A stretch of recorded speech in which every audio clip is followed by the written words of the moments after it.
Namaste guys, Christian Long, Life Enhancement Consultant, giving you a big and beautiful shout out on this Wednesday. They're all blending together. This Wednesday afternoon here in Telluride, Colorado, Healer's Journey, day 26 of 31. This is without a doubt one of my favorite mountain towns of all time. The first time I came to Telluride was in 2014 with, at the time, the love of my life. I have a lot of beautiful memories of this place. Came here in the fall time, so you can imagine all the aspens that are on the way coming here, and then aspens that are scattered throughout this land. How unbelievably beautiful that would have been, right? The twinkling little glimmer of the golden leaves, absolutely beautiful, absolutely beautiful. So I'm kind of Christian, what's up? Atma Namaste, Mr. Green. How are you, sir? Hope you're doing well. And I just finished a healing session. Was in the car. It's a little too nippy out here to be doing healing for an hour. And then all of a sudden, my back got drenched with sweat because you're building up energy, yo. Kundalini energy's moving. And now the back of my shirt is completely soaking wet, and I'm here in a breeze, and this nice gentle breeze is reminding me that I am not the body. But Telluride, one of my favorite places. It's super teeny tiny, and there's an even tinier town right next to Telluride. I think it's like part of Telluride, called Mountain Village. And you basically take a gondola, probably about maybe a 5-minute walk, and I think the gondolas are working today. I think they're kind of like COVID yes, COVID no, COVID maybe. And you can take the gondola all the way to the top of a mountain, and then the gondola will bring you into Mountain Village, and it is absolutely amazing. People do get married right at the top of the gondola. Actually, last time I was at the gondola, I saw a couple getting married. I go, hey, that's what I keep seeing in all the brochures. You guys are an embodiment of the brochures. And I remember asking a resort in the area, because I was going to do a mountain resort retreat, like a Pranic healing or Arhatic yoga retreat, but not call it that. What's going on over there? And I said, how much to rent out this spot to do yoga in the morning and the evening? And they go, oh, sunrise yoga, $500 an hour. So for me to rent out the space is $500 an hour, even though I would be paying for the space to rent out the room. What did Mr. Green say? I'm doing well. Glad to see you're doing well. How are you? I'm doing great. Phenomenal. And so wasn't able to logistically and financially make it work of holding a Pranic healing or Arhatic yoga healing weekend, it was going to be a week. It's going to be an inner transformation week, because just the room with 2 meals a day would have been $3,500. So that wouldn't have been my time, the time of the other healers we were going to have be part of it, nothing. Just for a participant to stay for a week at this location with the discount would have been $3,600. So it wasn't financially feasible, unless I'm going to charge people maybe $10,000 to come to this week-long event, which people do, right? People charge all kinds of money to go to events. It's getting windy. It's super funny. The whole time I've been healing, I was in the car. It was bright and sunny. Finished the healing. I come out and it's like cloudy, windy, not as warm as it was. I've been having some super bizarre karma with weather. You guys remember the video we did in South Lake Tahoe? It was freezing. I was like, it's the middle of May in California, Nevada. What is happening? So check this out. Look at this view. Look at this cute little nugget of a stream. This whole place is magical. So again, I came here for the first time in the fall of 2014. I've come back pretty much every year of living in Denver. Denver is about 6 hours away from here. There are hiking trails everywhere, biking trails everywhere, skiing everywhere. It is a very, very dynamic place. The energy here is off the charts. Off the charts. So again, the gondola, you guys probably can't see like the little baby gondolas in the camera, but the gondola, there's 2 sets of gondolas and they go up this mountain. So people go skiing there, they go hiking up there, they go to the top of the mountain. That's where people get married. They go to the top of the mountain and then they take a bike trail down. So they like do this hardcore mountain biking, like super fast trails. But it's been about 2 years since I've been back to Telluride. Yeah, I was here in the summer of 2019. It was the last time I was here. But this is like a park area that's right connected to downtown. Almost everything within Telluride is walking distance. It's getting a little bit warmer. Hey, look at the little tiny kids. I don't see any toddlers though. Not interested. They're the funniest. But if you like to be outdoors, this is the place. If you like prosperity, this is the place. If you like wisdom, this is the place. If you like stillness, this is the place. If you like some modern conveniences, this is the place. And then way over there, you can't see it, but that mountain, built into the mountain is an airport. And that airport operates at a certain time of the year. But basically you can take a flight from Denver to Telluride, and it takes about an hour or so. I've never taken it, but they land on the side of a mountain. If you go to that mountaintop, you can actually see the airport. It's quite amazing, actually. And then this is kind of the downtown area. I don't know the population of Telluride. I did at one point, but I don't remember what it is. But it's a very small town. Maybe 3,000 people live here. Maybe.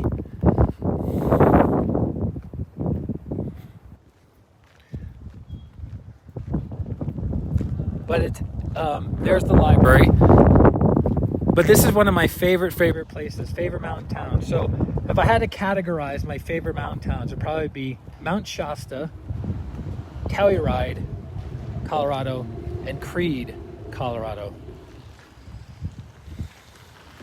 But they have really good coffee shops here. People are really friendly. There's a lot of prosperity. Like the downtown homes, the little downtown homes go for over $1 million. So Telluride is not an inexpensive place to live. So there's a path over here. If you walk this path, you can get to the gondolas, right? You can get to the gondolas, and there's a river right behind this property. And then there's a town called Ouray that people always compare Ouray to Telluride. So Ouray is probably about 50 minutes from Telluride, but it has a very similar vibe. It's kind of older. It's a little bit more run down. But it's the similar, like, here's the town, and then you have the homes, residences built into the mountainside. Oh, I'm sorry, this is the post office. I'm at the wrong spot. This is not the library, this is the post office. But there's so much that I could show you around this town. I kind of posted something on Facebook below this video if you're watching it live, of like the drive into Telluride. It's beautiful. I was thinking of meditating outside here, but it's gotten chilly willy. That's the thing about the mountains. The temperature can rise and fall 10 degrees within 15 minutes. So it keeps you guessing. But again, never been to Telluride, highly recommend it. I have friends and clients that said, oh yeah, we've been to Telluride. And I'm like, oh, when did you go? And then they go, I don't know, maybe we did, maybe we didn't go to Telluride. I'm like, no, you would remember. You would, Ishnan, I'm gonna say, you would definitely remember if you've been to Telluride. Without a doubt, it's unequivocal. Oops, I locked the door on myself. And I might even get another cup of coffee, yo. And you know what's really cool? that this is my last hurrah. Whoops. There we go. This is my last hurrah for camping because I camped at the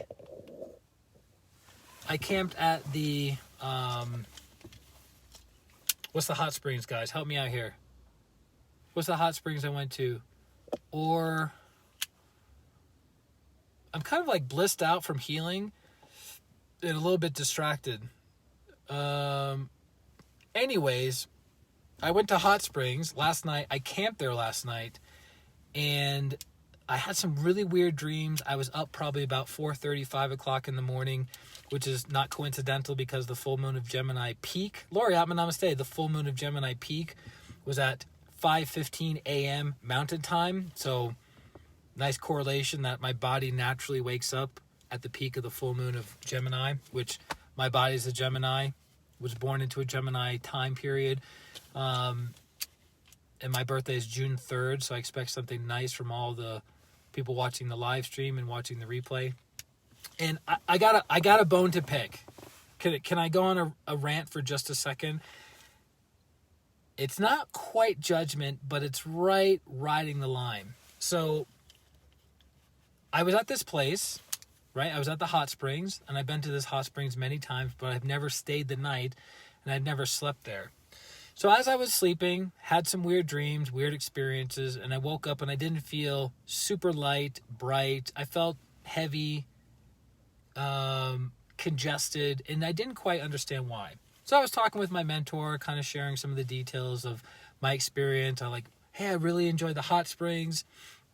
You know, it was great seeing people walking around nude, expressive, open with their bodies, right? And I have no problem walking around nude, not even a little bit. And it was really, really cool because we went into this wet sauna. The wet sauna is where they put the hot water and then it steams out and the steam radiates and it heats up the whole room.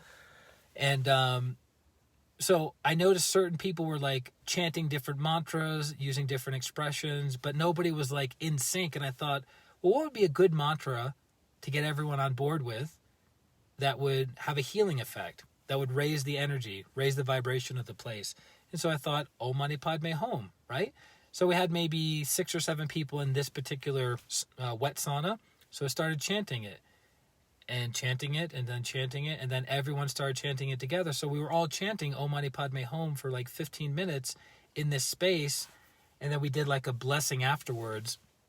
And one of the guys asked me, he goes, what is that you were chanting? Because he says, I have a background in music. I went to school for music, and I really like the melody of that, whatever it was that you were chanting. I go, it's Om Mani Padme Hum, the mantra of compassion and mercy, and it's the mantra connected to the teacher, Lord Buddha Kuan Yin, the teacher of compassion and mercy, which is the lineage that we're part of as Pranic healers and Arhatic yogis. So it was a really beautiful experience, and then I went into the cold plunge, and then I went back into a hot tub, and then a cold plunge, and really, really nice. But then there was something that was gnawing at me.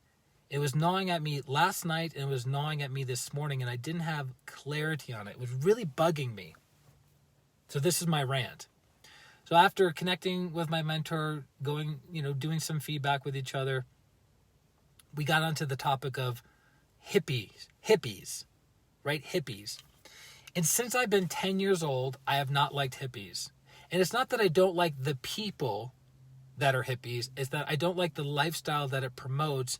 In my opinion, you might go, Christian, you're such an energy snob. How dare you? But here's the thing. Here's my beef. Hippies are all about expression. They're all about free. They're all about spiritual growth and evolution, right? As though that's what it's being how it's being proposed. But if you look at the energy body of a hippie, if you look at the lifestyle of a hippie, if you look at the lack of character building of a hippie, you're like, wait a minute. You're off base. You're off track. What are you doing? And so I've never resonated with that lifestyle of like saying I'm spiritual, but having no consistent spiritual practice, saying I'm spiritual, right? But doing all kinds of drugs, saying I'm spiritual, but sleeping with all kinds of people without any form of discernment, saying I'm spiritual, but not providing any consistent and persistent service to humanity. So it's like, it's this say as I do, do as I say, not as I do. And I realize that there's some disconnect between hippies, right? Because they're like, they say this, but they're not that, right? And so that's part of my energetic snob kicking in, if you will. I remember maybe 5 years ago, I was doing a live stream on Facebook, and somebody jumped on and said, you know what I noticed, you pranic healers, you guys are energy snobs. And I was like, energy snobs. So, seeking to understand, I asked them to clarify, what do you mean by an energy snob? And he went on to say what he said, and I go, well, here's the thing. When you're empathic, when you're sensitive to energies, you can sense lower vibrational energies and you can sense higher vibrational energies. Lower vibrational energies tend to be sticky, heavy, painful. They don't feel so good on your energy body. Higher vibrational energies tend to move fast. They tend to be smooth. They tend to be bright. They tend to be uplifting for the individual, right? So when I've surrounded myself in certain communities that quote unquote claim to be spiritual, to be evolutionary, to be about love and compassion and mercy, right? The mantra Om Mani Padme Hum. My experience, I'm not saying this is everyone's experience, my experience is when I bathe myself in those energies, I don't feel good. I feel dragged down, I feel heavy, I feel depressed, I feel not at all pleasant. So why would that be the case? If it's all about free love and free joy and spiritual growth and evolution and transformation, why would I feel like crap attending these kinds of events? Now, contrast that to going to a pranic healing event, an Arhatic yoga retreat, and from the moment I'm there to the moment I leave, I feel elevated. I feel like I'm on cloud 9. Difficult things seem to be understandable, right? I have deep meditations. I feel bright. I feel healthy. I feel happy. I feel uplifted. I feel inspired, right? So it's like, what's the difference? Why is it that hippies are claiming this, this, and this, but that I experience the opposite of that, right? But then I go to a pranic healing or Arhatic yoga event or retreat, and I feel like $1 million. What's the difference? It's the cleanliness of the energy, right? It's the cleanliness of the energy. So when I was sleeping at the Orvis, there we go, the Orvis Hot Springs yesterday, it's because of the kind of people that have certain viewpoints, thoughts, feelings, and lifestyle choices that permeate that environment. So it's not a bunch of high-level yogis doing high-level spiritual practices or purification practices or constantly bringing down divine energy that space becomes impregnated with. It more has to do with people that have poverty consciousness, self-delusion, drug addiction, codependency, etc., etc., etc., under the guise that it's spiritual. So that's kind of the rant that I wanted to go into. Again, I'm not criticizing and judging these people as individuals. I'm saying collectively, it's like, okay, does spirituality entail being unaccountable? Does spirituality entail not taking a shower for a week? Does spirituality entail doing a meditation practice when you feel like it from anyone and anyone who tells you to do something? Does spirituality entail taking drugs, hallucinogens, mushrooms, etc.? Does that mean you're a spiritualized human being? So, but again, I'm not basing this on previous understanding. I would know whenever I would involve myself in these types of communities around these types of people, and I've done it all over the country, I always felt crappy. And I couldn't put my finger on it. I was like, these people are spiritual. These people are yogis, right? These people are about free love and free expression and, tolerance and understanding and no judgment. But why do I feel horrible every time I'm around these kinds of people? And then as I've developed more awareness and understanding over the years, I can go, aha, there's more than meets the eye. There's more things taking place than I originally thought. So I think I'm kind of reaching the point in my spiritual life that I can't really submerge myself in these energies anymore. There's a great teacher, Maharishi Mahesh Yogi, who brought the TM, the Transcendental Meditation technique to the world in the mid-50s. And he used the analogy that you can have a white cloth and you can have a bowl of red dye. And no matter how quickly you remove the white cloth from the red dye, it's still going to be stained partially. No matter how quickly, right? The cloth can be in the red dye for just a teeny tiny bit, but it will still be stained. So you can have a clean, bright, healthy energy body, but if you consistently and persistently bathe your energy body, bathe your aura, bathe your chakras in lower, heavier, denser energies, you're going to be contaminated. You're going to be congested. So that's where that whole energy snob thing comes into play. Now you might be saying, well, Christian, hold on a second. Aren't you a white magician? Aren't you a person that transmutes and transforms energy? Yeah, for sure. But it requires that much more will, that much more awareness, that much more understanding, and that much more activation of the heart, right? I'm not a saint. I'm not a Dalai Lama. I'm not a Mother Teresa. I'm not a Gandhi, that my heart is so activated that I can step into the most diseased, dirty, congested environment and then immediately transform the energies into love, sweetness, tenderness, joy, compassion. I'm not there yet in my spiritual development, right? So I have to consciously and persistently and consistently and willfully change energy, right? It was actually funny because when people would come over to my home office where I lived and in my healing space in Denver, no matter where I was in Denver, people would come for an hour-long session, 30 minutes of coaching or understanding, and then 30 minutes of healing, and they didn't want to leave.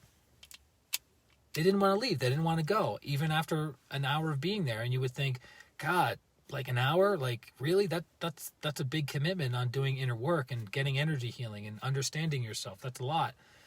People didn't want to leave. Why? Because they were getting light. They were getting fed. They were getting good energy, teeny tiny kids. They were feeling amazing in this space that was dedicated to what?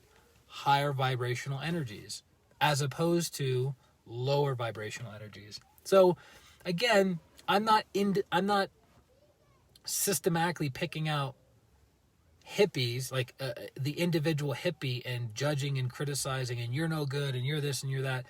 Not at all. I'm saying look at the totality of the lifestyle and how many very developed people do you know, right? Make it a self-evident truth. How many very developed hippies do you know that have good body hygiene, that have a regular spiritual practice, that aren't taking drugs, that aren't all over the place and being nomads and being irresponsible and don't have any money to their name? All of these things add up to the totality of the person's development. Again, it's not judgment on them. It's practicing discernment, which what does discernment mean? To judge something correctly. That's all. So if I were to look at the lifestyle of an Arhatic yogi and the lifestyle of a typical hippie, no comparison. No comparison. Not even, no comparison. But it's funny that our culture, the Western world, has become so accustomed to that if you don't have long hair, you're not spiritual. If you don't smell like patchouli, you're not spiritual. If you're not constantly going from one place to another and being nomadic, you're not spiritual. If you have money in your bank account, you're not spiritual, right? So it's all these preconceived ideas of what the hippie generation was trying to do in the mid-60s, of rebelling against the previous generation, that they're like, look, your ways don't work anymore. We want to ring in a new era. Let's make it happen. And yeah, I get it. There's a portion of throwing out the old and building way for the new, but it's like, is this current new working? Are you developing? Are you being more intelligent? Are you being more powerful? Are you being more loving? Or is it just delusional? So Grandmaster Chogo Koksui says, an Arhatic yogi, right, a practitioner of Arhatic yoga, an Arhatic yogi has an intelligent mind, a powerful will, and a loving heart. That's an Arhatic yogi. So you ask yourself, am I an embodiment of that? Or am I an embodiment of ignorance, self-delusion, selfishness, lack of power, lack of strength, lack of making things happen in the world, right? So again, goes back to self-honesty, right? Looking at yourself objectively. That's why people hire energy healers, coaches, mentors, guides, because that person in general can see objectively with outside eyes. So that was my rant. I hope I didn't offend anyone. If you are a hippie, my objective is not to offend you. My objective is to ask you, is your way working? Is your way working? Most every single person I know, without exception, no exception, that has lived the hippie lifestyle has gone down in their development. Without exception. Because their perception of the hippie lifestyle is, yeah, man, whatever feels good. No discernment, not fulfilling promises, obligations, commitments, responsibilities. It's like, whatever. Whatever. And that's not how you grow and develop. That's not living a virtuous life. It's funny, some of you guys remember me talking about Bhakti Fest, which I did in August of 2019. And Bhakti means love and devotion, right?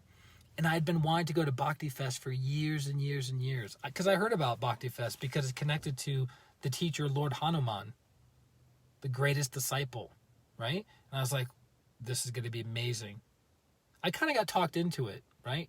Because I want to go to Mount Shasta, which I went to a couple weeks ago. Elizabeth, I'm a namaste, right? But instead, I leaned in and I said, okay, let's do Bhakti Fest. Let's make it happen. And I went. And you would expect Bhakti Fest, love, devotion, compassion, mercy, sweetness, patience, tolerance, all these things, right? And it ended up being one of the worst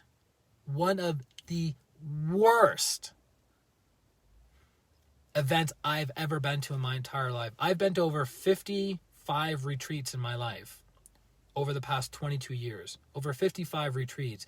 This was, without any hesitation, the worst by far. And you go, well, how is that possible? Because it lacked bhakti. It says Bhakti Fest on all the marketing materials and all the signage and the registration forms, but was bhakti infused into the day-to-day experience of the, I think it was a 4 or 5 day event. 5-day event, I think. Absolutely not. And it blew my mind. You know we're in Telluride, girl. Blew my mind. So I've become more and more and more discerning and a little teeny tiny itty bitty baby cynical about the hippie lifestyle, right? Because to me, it seems fake. It seems delusional. And I prefer to live in the reality, right? Which I'm learning with my mentor, talking about ideals. Staying away from ideals. Seeing something as it is, not how you wish it to be. Which, that is not always easy. So, I hope you guys got value from today. I hope you got a nice little look of downtown Telluride. Again, it's a magical place, full of wisdom, whimsicalness, kind of similar to South Lake Tahoe, and magical. If you've never been here, I highly recommend it. Go downtown, have a great coffee, a great pastry, ride the gondolas up to the top of the mountain, look at the airport built into the mountainside, maybe do a meditation at the top, and you will not regret it. This is a magical, magical place. There's a lot of people walking around today, making it happen. So I'm going to be heading back to Denver shortly. I have a 6-hour and 16-minute drive ahead of me. Whoop, whoop. And it's my last big chunk, my last big hurdle to finish off this this experience of putting over 4,500 miles on this car in the past 26 days. What a month-long experience. But we're not done yet. We're not at the end of the month yet. That's going to be on Monday. So, love you guys very much. Have a wonderful, phenomenal day. If you got value from this stream, please share it on your personal and professional pages. Also, if you're looking for healing, because we all need healing in some way, shape, or form, feel free to reach out to me directly at christianrlong.com. Boop. It's my name. It's my website. It's the best way of getting a hold of me. There's more information about who I am and what I do on there than even my mom knows about. And that's actually true, which is really funny. So I look forward to connecting with you guys very, very soon. This is Christian Long, Life Enhancement Consultant, wishing you a beautiful day, a beautiful week, and a beautiful life. Atma, namaste. Bye-bye.